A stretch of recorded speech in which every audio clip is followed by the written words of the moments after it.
209, après la conquête d'Aegon Targaryen. Les héritiers de la famille Stormstag, Arlene et Aisling, 13 ans, et leur petit frère Rogan, 11 ans, veillent sur les terres familiales pendant que leur père est absent.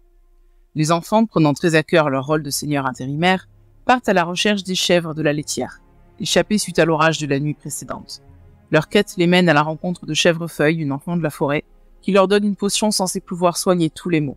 Aisling l'utilisera sur une louve malade afin de ne pas laisser des louveteaux orphelins, mais condamne ainsi sa propre mère qui décède peu après leur retour du fléau du printemps. Un an plus tard, les jeunes seigneurs s'apprêtent à effectuer la poussée des bois, un rite ancestral visant à aller dans la forêt pour trouver un grand cerf et le dompter. Les 3 adolescents passeront 2 jours sur place, pendant lesquels Rogan rêvera du chevalier de Sinople, leur ancêtre. Ils devront ensuite retrouver un Arlene égaré après avoir suivi une mystérieuse femme, et finiront par trouver 2 grands cerfs. Celui d'Aisling, qu'elle nomme Bois Courage, manque se faire tuer par une flèche. Aisling et son jumeau échappent de peu à la mort par la même occasion. Puis Arlene trouve son grand cerf en pactisant avec l'étrange femme de la nuit précédente, qui est probablement la Reine Verte elle-même. Point de cerf pour Rogan, qui devra de toute façon partir chez les Ironborn en échange de pupilles. Et le baral trouvé dans la forêt finira coupé sur les conseils de la septa de la famille. Quelque temps après, la fratrie se rend à Akalbi pour le bal des prétendants, événement qui regroupe les différentes maisons de Bois la Pluie, dans le but de forger des alliances par le mariage.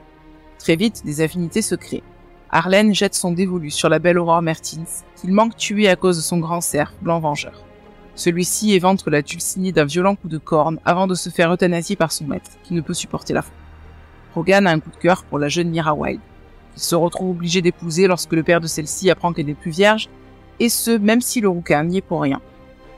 Aisling, bien que son cœur se porte vers le chevaleresque Preston Erston, se retrouve prise entre 2 feux à cause du vil Nestor Boulin qui a de quoi la faire chanter pour l'épouser.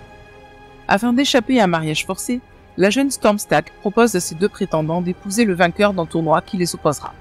Tout aurait pu bien se finir, si ce n'est qu'une fois revenue à Châteauvert, Aisling apprend une terrible nouvelle. Elle qui est toujours vierge attend un enfant.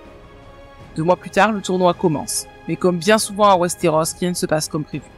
D'abord, Lord Wild, le père de la jeune Mira, se fait tuer lors de l'épreuve de mêlée par un Grant Morrigan trop rancunier, puis c'est au tour du vieux pervers d'Hector Killington de se faire blesser par Rogan, qui avait planifié de l'éliminer, pour s'emparer d'informations importantes en sa possession. Mais le pire, c'est le putsch, fomenté par Terag, l'oncle bâtard des jeunes serfs, anobli pendant leur absence par leur grand-père sur son lit de mort. Le coup d'état finit en véritable bain de sang, alors que les suivants des Stormstag et de Terag s'entretuent. Les 3 jeunes sont obligés de fuir, avec une partie de leurs hommes restés fidèles.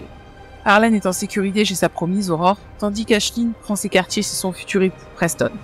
Rogan, quant à lui, va fuir et se cacher chez les Wild, dont la seule héritière encore en vie est à présent la bâtarde, Rina. Arlene, Aisling et Rogan ont été déchus de leurs droits et se retrouvent désormais en exil loin de leur terre.